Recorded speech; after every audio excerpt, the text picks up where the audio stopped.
So, Karan, let's get the easy stuff out of the way right now. The easiest part of the book, right? Why is India obsessed by your sexuality? Easy.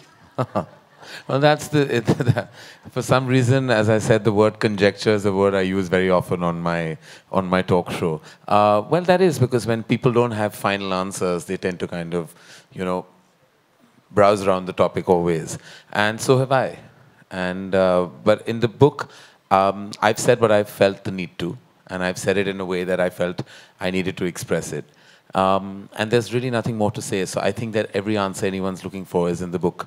You know, there are several moments in that book where you talk about people confronting you at airports, at parties, and saying the most gross things, the most insensitive things, and you come back to them is sassy, but also a little sad. Why should anyone have to explain any aspect of their lives at all or defend it?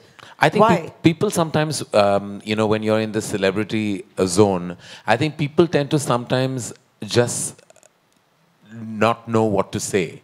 Like, I feel like when they encounter you, they either tend to overcompensate and say exceptionally polite things, or they'll say the most inappropriate things to you. I think anyone who's been in the celebrity space will tell you that you'll have people come and say the most overfamiliar things to you at times. And sometimes because they think that they own you, because you're in their living room on a daily basis, perhaps because of my television exposure, or the fact that one is around and all over the place, they feel they have an ownership over you. And sometimes that allows them to kind of cross the boundary of decency.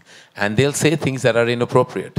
And you'll have to stand there. Sometimes you can give a response back, which sometimes goes over their head, because it's not a straight-lined answer. And sometimes you use sarcasm, which also sometimes doesn't get a response.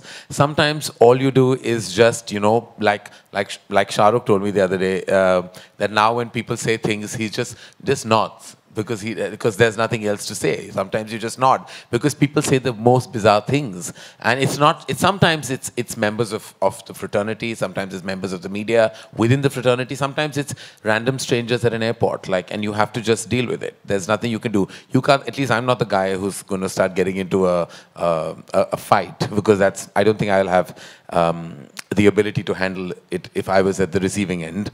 So I just let it pass. May I share that one moment at the airport, which is in your book, so everyone's going to read it anyway, right, where a person comes up to you, his wife is with him, and he walks up to you and says to you, "So, are you a homo?" Yeah. And your response is, "Why? Are you interested?" And I thought that was just fabulous. That's, the aplomb and the tight slap that probably the man warranted. Well, it was it was what came out, literally it just came out very, because I thought it was an exceptionally inappropriate thing. And the wife was clicking a photograph of mine while he was asking me this question. And he asked me, patting me on my back. It wasn't just a car. It was an overfamiliar pat, as if I had, we had dinner last night, and he decided to ask me this question early in the morning. And it's happened to me. It's also in the book when I was on the launch of a channel, and it was an early morning breakfast interview where I was asked an inappropriate question, and I was completely shocked that we were on national television. Of course, it never made it because they realized that it was completely wrong. Fortunately, it wasn't a live telecast.